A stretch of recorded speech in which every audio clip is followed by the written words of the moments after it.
segala rutinitas kita sepanjang hari ini, dan mari kita berdiam diri, menyiapkan hati dan batin kita untuk memulai doa rosari ini. Kita awali dengan menyanyikan lagu Injil. Di Lourdes gua sunyi terpencil, tampaklah Maria, perawan murni. Ave, Ave, Ave Maria, Ave, Ave, Ave Maria. dalam nama Bapa dan Putra dan Roh Kudus. Amin.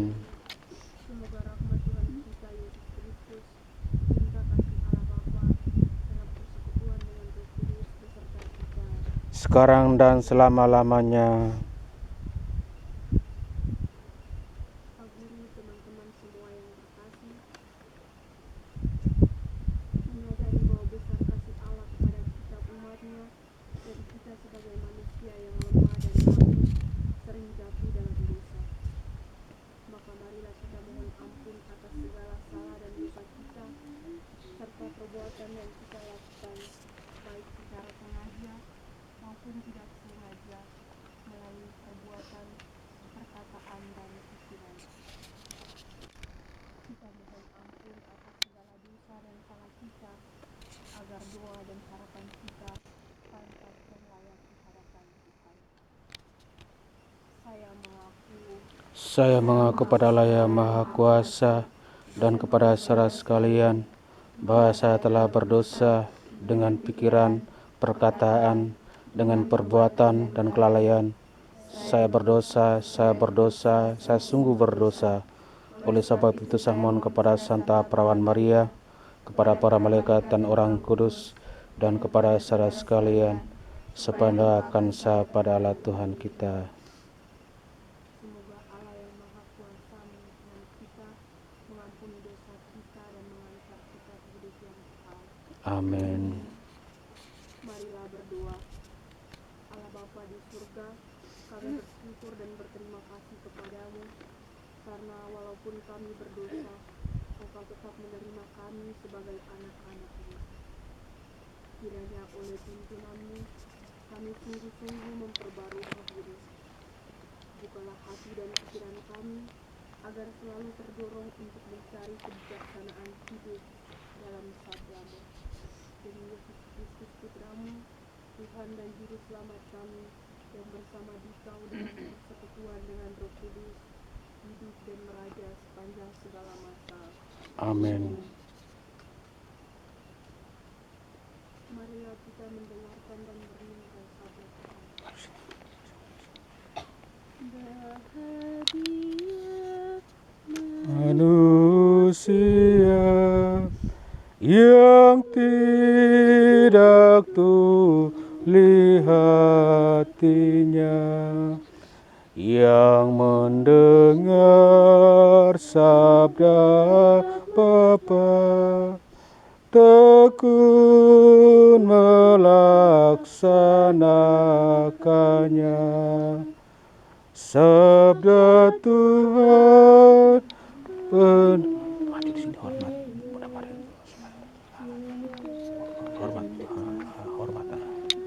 dipanggilnya, disembuhkannya yang luka, yang mati dihidupkan.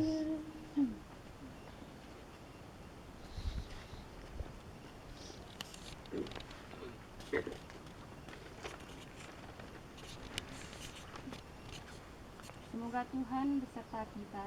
Sekarang dan selama-lamanya. Inilah Injil Yesus Kristus menurut Santo Lukas. Dimuliakanlah Tuhan. Maria dan Elizabeth. Beberapa waktu kemudian, berangkatlah Maria dan langsung berjalan ke pegunungan menuju sebuah kota di Yehuda. Di situ ia masuk ke rumah Sakaria dan memberi salam kepada Elisabet. Dan ketika Elisabet mendengar salam Maria, melonjaklah anak yang di dalam rahimnya, dan Elisabet pun penuh dengan Roh Kudus.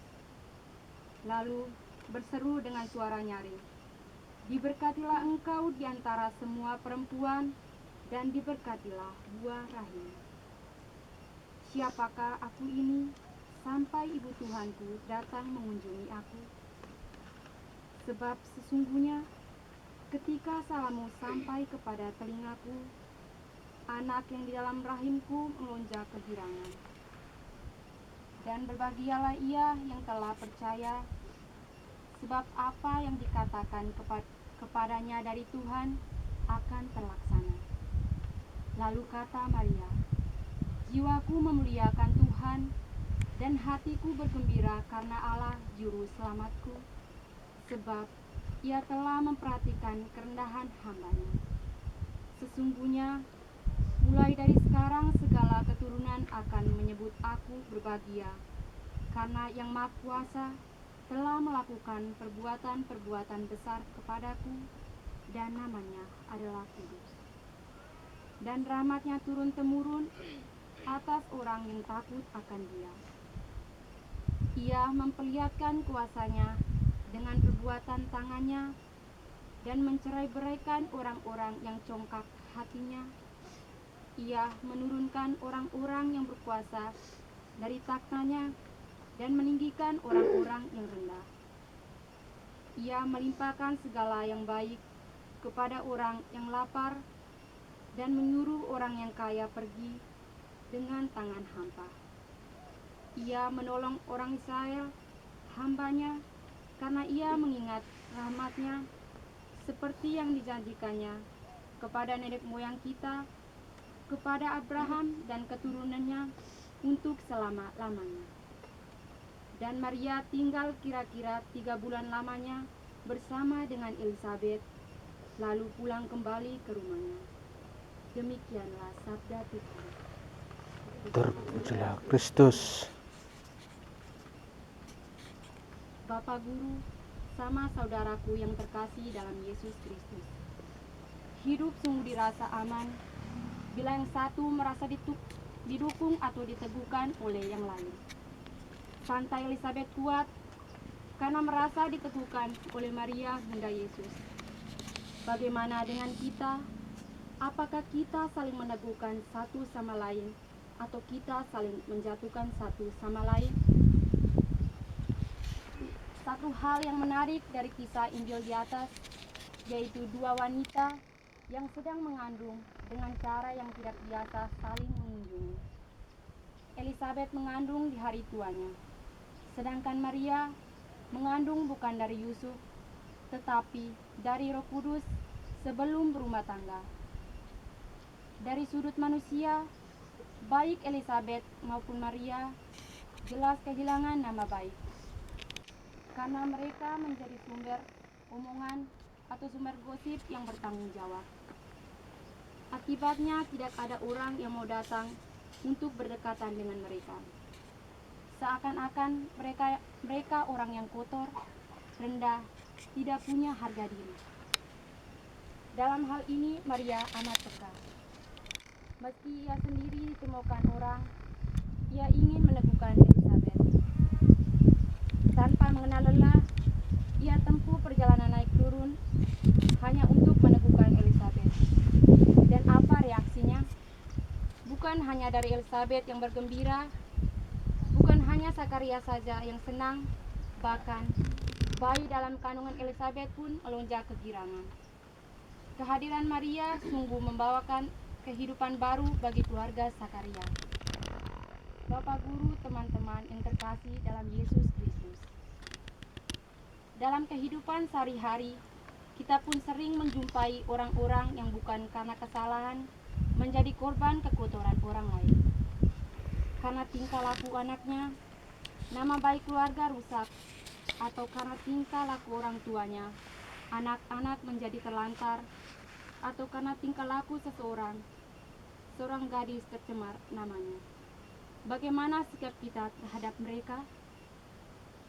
Ada dua sikap yang bisa terjadi dan kita lakukan. Yang pertama, menjadikan sebagai bahan omongan meski tidak bertanggung jawab dan tidak tahu pokok persoalan, meneguhkan, mau menjadi teman seperjalanan mereka agar mereka kembali memiliki masa depan yang baik. Dari dua sikap ini, marilah kita menentukan sikap mana yang sering kita lakukan.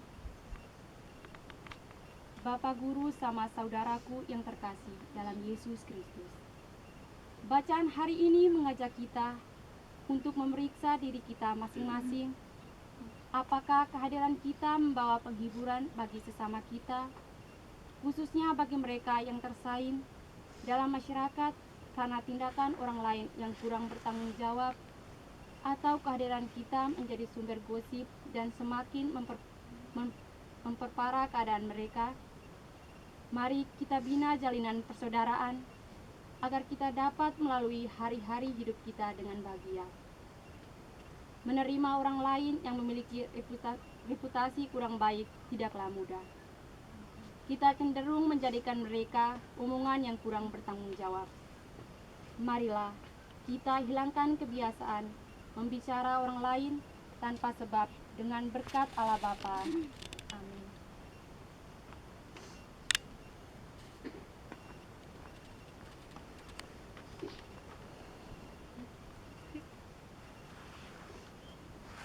Bapak Guru, saudara-saudari yang terkasih, setelah mendengarkan sabda Tuhan dan merenungkannya, maka marilah kita berdevosi kepada Bunda Maria dengan mengucapkan syarat para rasul.